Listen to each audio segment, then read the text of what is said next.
अस्सलाम वालेकुम दोस्तों, मैं तंजीम अहमद इसका फार्मेसी पे एक बार फिर से आप सबका स्वागत है। इस वीडियो में बात करने वाले हैं एजुकेशन रेगुलेशन से रिलेटेड। हम पढ़ रहे हैं फार्मेसी एक्ट 1948। इसी के अंतर्गत आपका एजुकेशन रेगुलेशन आता है। अब यह है क्या चीज़, इसका फ्रेम कैसे किया जाता है, इन सब के बारे में हम डिटेल्स में देखेंगे। आइए स्टार्ट करते हैं। एजुकेशन एंड रेगुलेशन मीन्स कि एजुकेशन को रेगुलेट कैसे किया जाता है, उसमें क्या क्या प्रावधान होते हैं, इन सबको थोड़ा डिटेल में देख लेते हैं। फार्मेसी एक्ट 1948 के अंतर्गत एक सेक्शन है, सेक्शन 10 जिसे बोलते हैं, उसमें ये प्रावधान है कि pharmacy council of India education regulation में चेंजेस कर सकती है। चेंजेस कैसे करेगी, पहले इसको सेंट्रल गवर्नमेंट से अप्रूवल लेनी पड़ती है। सेंट्रल गवर्नमेंट से अप्रूवल होने के बाद ही ये पारित कर सकता है ऑफिशियल गजेट में। मीन्स ये कि pharmacy council of India draft तैयार करेगी एजुकेशन रेगुलेशन का। ड्राफ्ट तैयार होने के बाद उसको सारे स्टेट गवर्नमेंट को भेजेगी, वहाँ से जो भी कमेंट उसको रिसीव होंगे उसको ऐड करेगा, उसके बाद उसे सेंट्रल गवर्नमेंट को भेज देगा। अब सेंट्रल गवर्नमेंट उसकी स्टडी करेगी, उसे फिर अप्रूवल अगर देती है तो अप्रूवल मिलने के बाद फार्मेसी काउंसिल ऑफ इंडिया इसे ऑफिशियल गजेट में पब्लिश कर देता है। अब फार्मासिस्ट बनने के लिए कुछ मिनिमम आपके एजुकेशन की जो नीड होती है उसकी मिनिमम स्टैंडर्ड क्या है, मिनिमम क्राइटेरिया क्या है एजुकेशन रेगुलेशन में, उसके कुछ पॉइंट्स यहाँ पे मेंशन है, वो भी हम देख लेते हैं। पहला point, minimum qualification for admission to pharmacy course. Pharmacy course में एडमिशन लेने के लिए मिनिमम क्वालिफिकेशन क्या होनी चाहिए। दूसरा point, nature and duration of course for study. जो कोर्स पढ़ाया जा रहा है उसका ड्यूरेशन कितना होना चाहिए और उसका नेचर कैसा होना चाहिए, किस मोड में उसकी स्टडी हो रही हो। तीसरा, approval of the institute conducting course of pharmacy. Pharmacy course जो भी आपका इंस्टीट्यूट रन करा रहा है उसका अप्रूवल मस्ट है पीसीआई से। Next point, nature and duration of practical training to be taken after completion of the course. Course के दौरान या कोर्स कंप्लीट होने के बाद प्रैक्टिकल ट्रेनिंग का ड्यूरेशन क्या होना चाहिए, उसका नेचर कैसा होना चाहिए। Next point, the different subject to be studies during the courses. Course के दौरान कौन से सब्जेक्ट पढ़ाए जाने हैं। Next point, the subject of examination and mode of examination. किस किस सब्जेक्ट का एग्ज़ाम होना है और उसका किस मोड में एग्ज़ाम होना है, ऑफलाइन होना है, ऑनलाइन होना है, इंटरनल एक्सटर्नल, किस टाइप का आपका एग्ज़ाम होना है, वो भी चीज़ आपका मेंशन होता है एजुकेशन रेगुलेशन में। Next point, approval of examination board. Examination जो अथॉरिटीज़ होती है उसका भी अप्रूवल मस्ट है। Next point, the equipments and facilities to be provided by the institute during the course to be studies. Course के दौरान जो आपके इंस्टीट्यूट है वो कौन कौन से इक्विपमेंट, कौन कौन सी फैसिलिटीज़ प्रोवाइड करेंगे, इसका भी पूरा डिटेल्स में आपके एजुकेशन रेगुलेशन में मौजूद होता है। Next point, staff and infrastructure to be provided by the institute. कितने स्टाफ होनी चाहिए, कैसा इंफ्रास्ट्रक्चर होना चाहिए आपके इंस्टीट्यूट का, इसकी भी डिटेल्स उसमें मौजूद होती है। Next point, condition to be fulfilled by the examination board. जितने भी आपकी कंडीशंस हैं, क्राइटेरियाज हैं, उसको एग्जामिनेशन बोर्ड जो है उसको पूरा फुलफिल करेगा, पूर्ण करेगा। Condition to be fulfilled by the institute for giving practical training.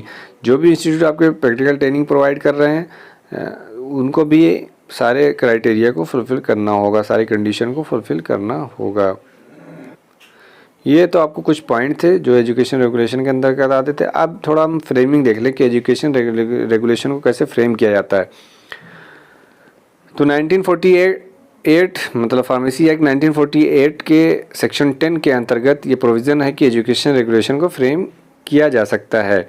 किस पर्पज़ से, कि एजुकेशन को रेगुलेट करने के लिए, साथ साथ फार्मेसी जो इंस्टीट्यूट है जो भी कोर्स रन करा रहे हैं उनको कंट्रोल करने के लिए। अब एजुकेशन जो रेगुलेशन है आपका सेंट्रल गवर्नमेंट से अगर अप्रूव हो जाता है तो वो फाइनली आपका एजुकेशन रेगुलेशन कहलाता है। उससे पहले वो एज ए ड्राफ्ट ही रहता है। प्रोसीजर देख लेते हैं। Education regulation prescribe minimum standard of education required for qualification as pharmacist. Pharmacist बनने के लिए मिनिमम जो क्वालिफिकेशन है वो कितनी होनी चाहिए, ये आपके एजुकेशन रेगुलेशन में पूरा डिटेल्स में दिया होता है। Next point, before submitting the education regulation for approval of central forward copies of draft of education regulation to the state all state government. तो पीसीआई पहले ड्राफ्ट तैयार करती है, तो पहले सेंट्रल गवर्नमेंट को भेजने से पहले उसे स्टेट गवर्नमेंट को भेजना पड़ता है, वहाँ से वापस आने के बाद ही वो सेंट्रल गवर्नमेंट को भेज सकता है। Next point, the state government of required to send comment to copy to draft. तो जो भी ड्राफ्ट की कॉपीज तैयार की गई थी फार्मेसी काउंसिल ऑफ इंडिया के द्वारा, उसको स्टेट गवर्नमेंट में भेजा गया। अब स्टेट गवर्नमेंट उस पर जो भी कमेंट करना होता है कमेंट करती है। कमेंट करने के बाद स्टेट गवर्नमेंट फिर से पीसीआई को भेजती है। पीसीआई, अब आगे देखते हैं, after considering the comment to on the draft education regulation the central council shall be submit the draft of education regulation to the central government for 8 approval. तो स्टेट गवर्नमेंट से comment मिलने के बाद अब पीसीआई जो central council कहलाती है वो आपका सेंट्रल गवर्नमेंट को भेजेगी अप्रूवल के लिए, मतलब सेंट्रल गवर्नमेंट को सबमिट कर देगी।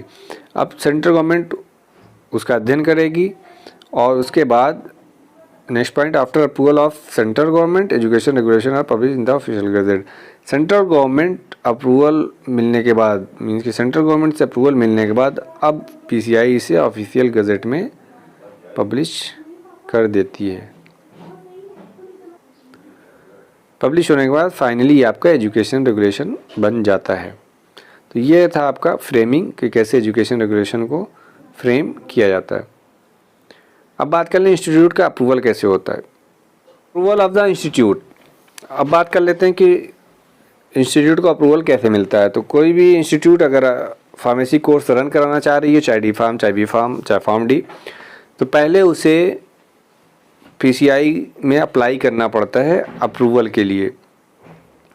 ये आपके किस धारा के अंतर्गत आता है, आपके फार्मेसी एक्ट 1948 के सेक्शन 12 में ये प्रावधान है कि पीसीआई, जो भी पीसीआई के पास एप्लीकेशन पहुंच रहे हैं कोर्स को का स्टार्ट करने के लिए इंस्टीट्यूट के द्वारा, पीसीआई उस पर अप्रूवल देगा, मगर उसके लिए कुछ क्राइटेरिया को फुलफ़िल करना इंस्टीट्यूट को मस्ट है। अब वो क्राइटेरिया क्या है कि जब इंस्टीट्यूट अप्लाई करता है अप्रूवल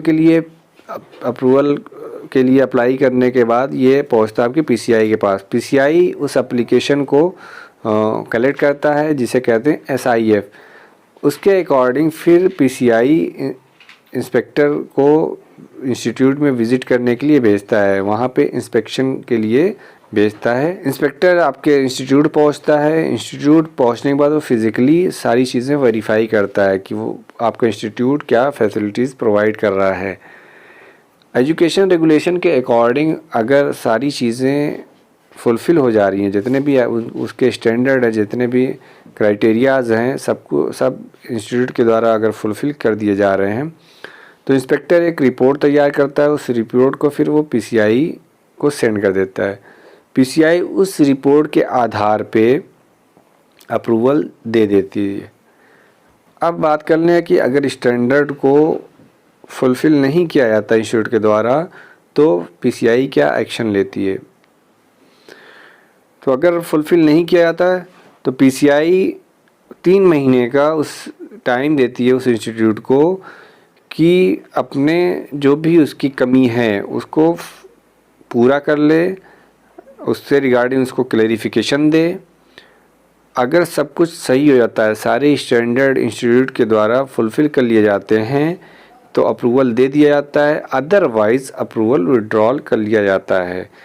ये तो स्टार्टिंग के हैं, ऐसे ही जो रन करा रहे हैं इन प्रोसेस हैं उनका भी ऐसे ही अप्रूवल विड्रॉल करने का प्रावधान है अगर वो क्राइटेरिया को फुलफ़िल नहीं करते हैं। तो इसीलिए हर वर्ष पीसीआई का इंस्पेक्शन होता है ताकि वो एजुकेशन रेगुलेशन के अकॉर्डिंग अपना इंस्टीट्यूट रन कराएं।